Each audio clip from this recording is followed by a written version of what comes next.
आ गौआ जेवरवा में परचा बाटलियो गुरु आइबा की ना। आ गौआ जेवरवा में परचा बाटलियो गुरु आइबा की ना। हमारे आगा नामा में चर्चा करलियो गुरु आइबा की ना। हमारे आगा नामा में चर्चा करलियो गुरु आइबा की ना। हमारे आगा नामा में चर्चा करलियो गुरु आइबा की ना। हमारे आगा नामा में चर्चा करलियो गुरु आइबा की ना। गौआ जेवरवा में परचा बाटलियो गुरु आइबा की ना। गौआ जेवरवा में परचा बाटलियो गुरु आइबा की ना। हमारे आगा नामा में चर्चा करलियो गुरु आइबा की ना। हमारे आगा नामा में चर्चा करलियो गुरु आइबा की ना। बेलवा के पतावा पर न्योता पेठलियो गुरु आइबा की ना। बेलवा के पतावा पर न्योता भेजलियो गुरु आइबा की ना। बेलवा के पतावा पर न्योता पेठलियो गुरु आइबा की ना। बेलवा के पतावा पर न्योता भेजलियो गुरु आइबा की ना। हमारे आगा नामा में चर्चा रखलियो गुरु आइबा की ना। हमारे आगा नामा में जय हो। चर्चा रखलियो गुरु आइबा की ना। हमारे आगा नामा में चर्चा रखलियो गुरु आइबा की ना। हमारे आगा नामा में चर्चा रखलियो गुरु आइबा की ना। भंगिया चढ़ैली धा थुरवा चढ़ैली गुरु आइबा की ना। भंगिया चढ़ैली धा थुरवा चढ़ैली गुरु आइबा की ना। मिसरी बेदा मामा के भोगवा लगाएबो गुरु आइबा की ना।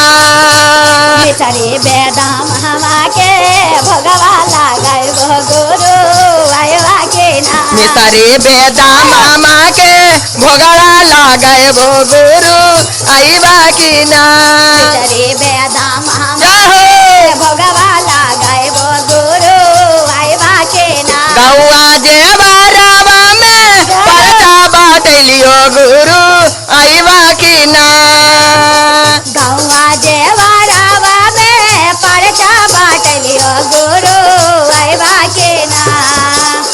हमारे आगा नामा में चर्चा रखलियो गुरु आइबा की ना। हमारे आगा नामा में चर्चा रखलियो गुरु आइबा की ना। हमारे आगा नामा में चर्चा रखलियो गुरु आइबा की ना। हमारे आगा नामा में चर्चा रखलियो गुरु आइबा की ना। रौरो के बोलैनी गुरु गौर के बोलैनी गुरु आइबा की ना। गौर के बोलैनी गुरु गौर के बोलैनी गुरु आइबा की ना। गोदिया में कार्तिक गाने सा गुरु हमर आइबा की ना। में कार्तिक गाने सा गुरु हमार आइबा की ना। भैया हारे नर दिहला तीनों ज्ञानवा गुरु आइबा की ना। हरेंदर दिहलान तीन गोगे अनमा गुरु आइबा की ना। सहारा गौआ में कैली परचरवा गुरु आइबा की ना। हमारा गामुआ में खैने पर चढ़वा गुरु आइबा की ना। टोलवा महलावा में कैली परचरवा गुरु आइबा की ना। महालावा में खैने पर चढ़वा गुरु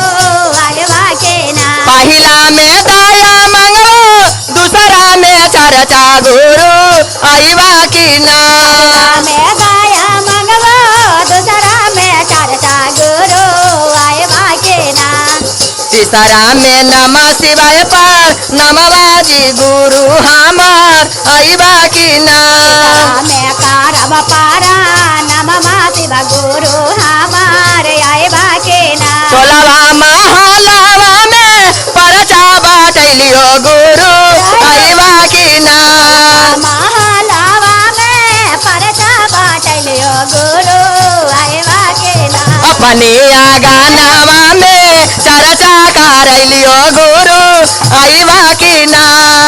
अपने आगानावा में चर्चा करलियो गुरु आईबा की ना। अपने आगानावा में चर्चा करलियो गुरु आईबा के ना। अपने आगानावा में चर्चा करलियो गुरु आईबा के ना। अपने आगानावा में चर्चा करलियो गुरु हर हर महादेव की जय।